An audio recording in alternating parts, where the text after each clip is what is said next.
में आज पीएम मोदी की सदारत में सीसीएस यानी cabinet committee on security, CCPA यानी cabinet committee on parliament affairs, CCA यानी cabinet committee on economic affairs और सेंट्रल कैबिनेट की मीटिंग हुई है। हिंदुस्तान में चल रही इस हलचल से पाकिस्तान में भी डर का माहौल देखने को मिल रहा है। पाकिस्तानी आर्मी ने इंटरनेशनल बॉर्डर पर कई पोस्ट खाली कर दिए हैं। इतना ही नहीं, अपने झंडे को भी वहां से हटा लिया है। वहीं दूसरी तरफ भारत के सरहदी इलाकों में भी लोगों में खौफ देखा जा रहा है। हालांकि लोगों में शदीद नाराजगी भी है। लोग लगातार सरकार से पाकिस्तान के खिलाफ कड़े एक्शन की मांग कर रहे हैं ताकि दहशतगर्दी का खात्मा किया जा सके। साथ ही साथ सरहद पर अमन कायम बनाने को भी यकीनी बनाया जा रहा है। आज की इस बड़ी बहस में इन सब तमाम मुद्दों पर चर्चा करेंगे।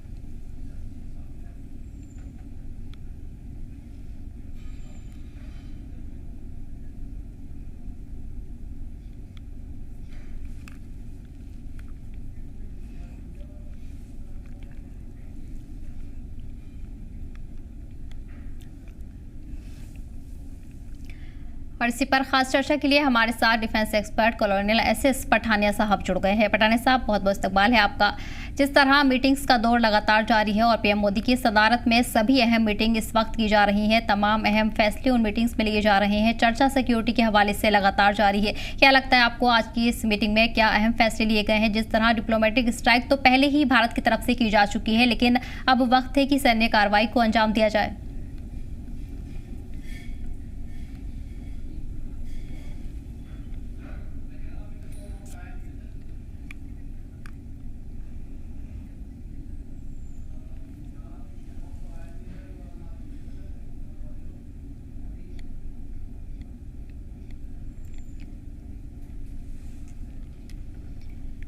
और वहीं खास चर्चा के लिए defence expert group captain UK Devnath साहब हमारे साथ जुड़ गए हैं। देवनाथ साहब, बहुत बहुत इस्तकबाल है आपका केसर टीवी में। आप भी देख रहे हैं कि मीटिंग्स का दौर लगातार जारी है और बड़े पैमाने पर ये अहम मीटिंग्स मुनाकिद की जा रही हैं, जिसमें खुद पीएम मोदी इन मीटिंग्स की सदारत कर रहे हैं। और ये भी देखा गया है कि डिप्लोमेटिक स्ट्राइक की अगर बात करें तो वो पहले ही कई अहम फैसलों के साथ की जा चुकी है, लेकिन अब वक्त है कि सैन्य कार्रवाई को भी अंजाम दिया जाए।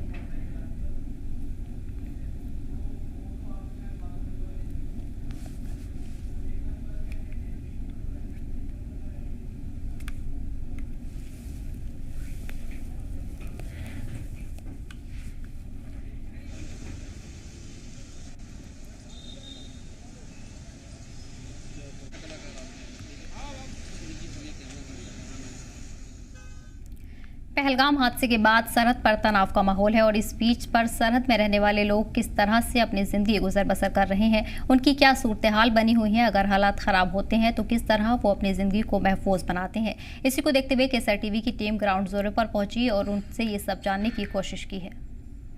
पहलगाम इंसिडेंट के बाद लगातार मुल्क में हालात ख़राब होते चले गए। इस वक्त दोनों ममालिक के दरमियान टेंस जैसे हालात है। दोनों तरफ की हाई लेवल की मीटिंग चल रही है।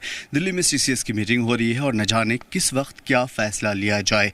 लेकिन सरहदी इलाकों में तनाव है। इस वक्त जहाँ पे हम मौजूद हैं, ये उड़ी सेक्टर का LOC कहलाता है। LOC इलाका उड़ी सेक्टर, जहाँ पे इसके बाहर पाकिस्तान का बॉर्डर है। जस्ट यहाँ से कुछ मीटर की दूरी पर पाकिस्तान का बॉर्डर है।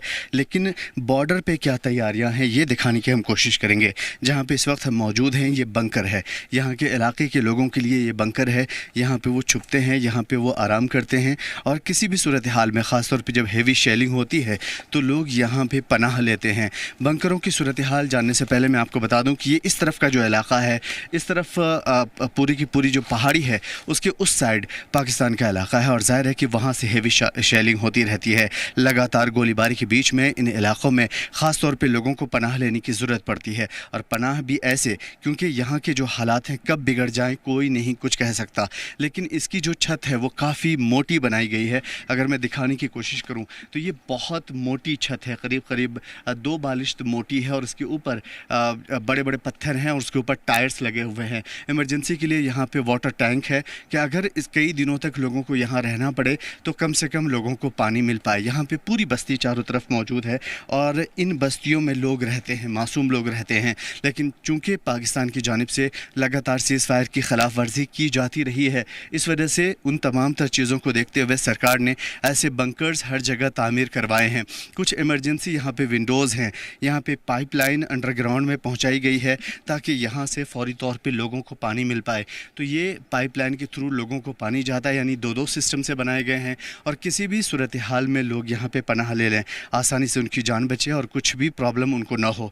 यहाँ की जो चारों तरफ के एरियाज़ हैं हेवी शेलिंग को झेलने के लिए काफ़ी है, लेकिन उसके बावजूद चूँकि सरहदों में दोनों तरफ के बॉर्डर के इलाके में इस वक्त टेंस जैसा माहौल है, लोग दुआ कर रहे हैं कि जंग की सूरत हाल ना बने, लेकिन अगर बनती है तो इंडियन गवर्नमेंट की जानिब से, आर्मी की जानिब से लोगों के लिए बंकर बनाए गए हैं। ये वो बंकर है जहाँ पे लोग पनाह लेते हैं। मैं चाहूँगा कि हम अंदर आकर के दिखा पाएँ आपको कि यहाँ पे किस तरीके से लोगों की हिफाजत को यकीनी बनाया जाता है। इसके ऊपर का जो एरिया है ये छत काफ़ी मोटी है और हम जब नीचे आते हैं धीरे धीरे तो इसके कई कमरे हैं और दोनों तरफ के कमरों में लोगों की हिफाजत को यकीनी बनाने के लिए चीज़ें मौजूद है। एक तरफ एक छोटा सा टॉयलेट है, बाथरूम है और इन बाथरूम में लोग अपनी ज़रूरत की चीज़ों का इस्तेमाल करते हैं। उसके अलावा ये छोटा सा रूम जो कि अंदर से बहुत ठंडा है, शायद यहाँ के मौसम की वजह से हो, लेकिन फिर भी चूँकि ज़मींदोज़ है, ज़मीन के अंदर है, इस वजह से लोगों को हिफाजत में यहाँ पे बहुत आसानी होती है। और जब हेवी शेलिंग होती है तो लोगों को ताबड़तोड़ धमाकों की आवाज़ सुनाई देती है। एक छोटा सा बोर्ड है, इलेक्ट्रिसिटी का इंतज़ाम यहाँ पे मौजूद है और लोगों के लिए बल्ब भी है ताकि अगर रात में या दिन में, चूँकि अभी अंधेरा है और कैमरे की लाइट के थ्रू हम आपको दिखा पा रहे हैं, तो यहाँ पे बिजली का भी इंतज़ाम है। कुछ लोग यहाँ पे 10 बाई 10 का ये कमरा है, लेकिन 10 बाई 10 के कमरे को बहुत ही टेक्निकली और टैक्टिकली बनाया गया है ताकि लोगों को यकीनी बनाया जा सके। कुछ कुर्सियाँ यहाँ पे पड़ी हुई हैं, टेबल्स पड़े हुए हैं ताकि लोग यहाँ पे अगर कई घंटे बैठें या लेटें तो उनको आसानी हो सके। ये दूसरी तरफ का कमरा है और इस दूसरे कमरे का जो साइज़ है वो 10 बाई 12 का लग रहा है अंदाज़न।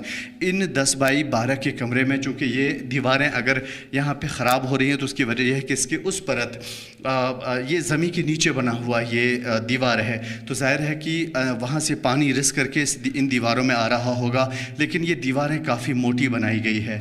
ये 10 बाई 10 का कमरा लोगों की जान बचाता है। यहाँ पे जो ज़रूरत के सामान होते हैं, ख़ास तौर पे कुछ कपड़े, कुछ गैर ज़रूरी चीज़ें भी हैं, लेकिन उसके अलावा लोगों की ज़रूरत के लिए ख़ास तौर पे कपड़े, जो सोने वोने के सामान होते हैं वो नज़र आ रहे हैं। जूते चप्पल भी यहाँ पे मौजूद हैं और कुछ बिस्तर भी यहाँ पे देखने को मिल रहा है। ख़ास तौर पे यहाँ पे ओढ़ने के लिए और बिछाने के लिए सामान है। उस तरफ एक फोल्डिंग चेयर है और इमरजेंसी का एक छोटा सा जनरेटर भी नज़र आ रहा है कि अगर कोई सूरत हाल बिगड़ती है तो उन तमाम तर चीज़ों का इस्तेमाल करके लोग अपनी जान बचा सकें। मैं आपको पहले ही बता दूं कि जब हेवी शेलिंग होती है तो काफ़ी बड़े पैमाने पर यहाँ धमाके की आवाज़ होती है। उन धमाकों की गूंज में लोगों की जान ख़तरे में होती है और उसके बीच लोगों को यहाँ पनाह लेना पड़ता है। उसकी वजह यह है कि उनके घर महफूज नहीं रह पाते, उनके आसपास के इलाके महफूज नहीं रह पाते, पेड़ पौधे जल जाते हैं और हेवी शेलिंग की वजह से उनके जानवर मर जाते हैं। तो यही वजह है कि इन तमाम तर चीज़ों को बहुत ही टेक्निकली बनाया गया है ताकि लोगों की जान बचे। इलेक्ट्रिसिटी का इंतज़ाम है।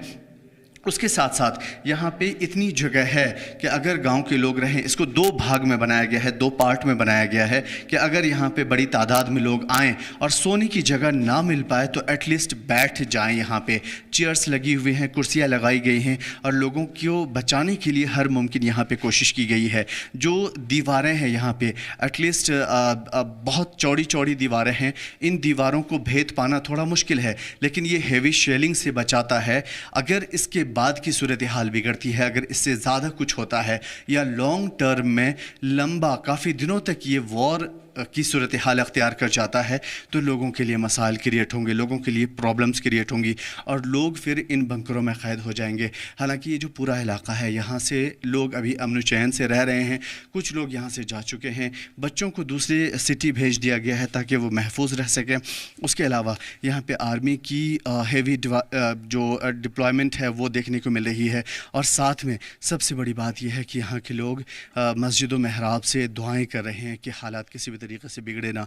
अगर हाई लेवल की मीटिंग में, CCS की मीटिंग में या इस तरह की सूरत हाल में कभी भी कुछ चीज़ें बिगड़ती है, दोनों तरफ अगर हालात बिगड़ते हैं और किसी भी तरह से जंग की सूरत हाल होती है तो यकीनन लोगों को बहुत ज़्यादा भुगतना पड़ेगा, क्योंकि ये मासूम लोग बहुत अच्छे लोग हैं और इन मासूम लोगों के चेहरे में यकीनन वो सारी चीज़ें दिखाई दे रही है।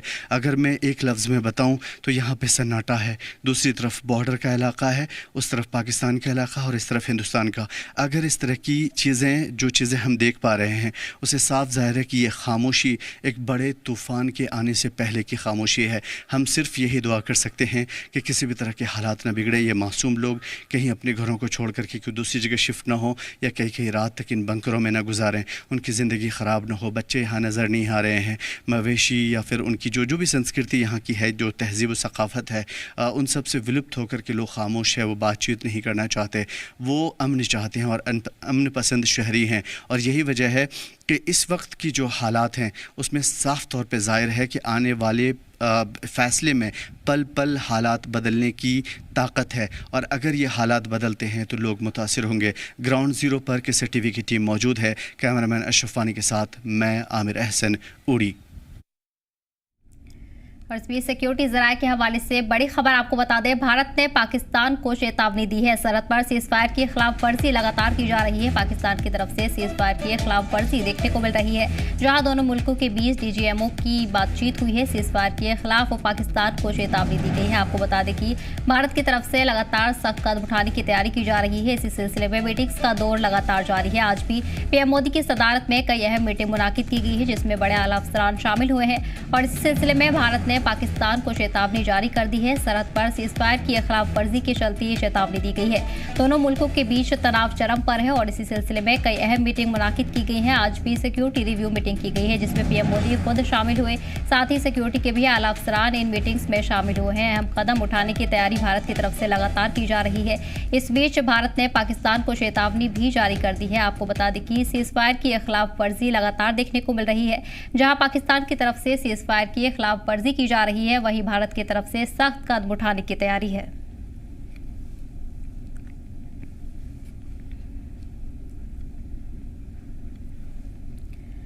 पहलगाम हमले के बाद दिल्ली में मीटिंग्स का सिलसिला लगातार जारी है। आज भी दिल्ली में PM मोदी की सदारत में 4 बड़ी और अहम मीटिंग हुई है। आज PM मोदी ने तीनों army chief NSA Ajit Doval, CDS Anil Chauhan के साथ मीटिंग की है, जिसमें अफवाज को दहशतगर्दों पर एक्शन के लिए फ्री हैंड दिया गया है। इसी सिलसिले में आज PM मोदी की सदारत में CCS यानी cabinet committee on security, CCPA यानी cabinet committee on parliament affairs, CCEA यानी cabinet committee on economic affairs और सेंट्रल कैबिनेट की मीटिंग मुनाकिद हुई है। हिंदुस्तान में चल रही हलचल से पाकिस्तान में भी डर का माहौल बना हुआ है। पाकिस्तानी आर्मी ने इंटरनेशनल बॉर्डर पर कई पोस्ट खाली कर दी हैं। इतना ही नहीं, अपने झंडे को भी वहां से उतार लिया है। वहीं दूसरी तरफ भारत के सरहदी इलाकों में भी लोगों में खौफ देखने को मिल रहा है। हालांकि लोगों में शदीद नाराजगी भी है। लोग लगातार सरकार से सख्त एक्शन की मांग कर रहे हैं।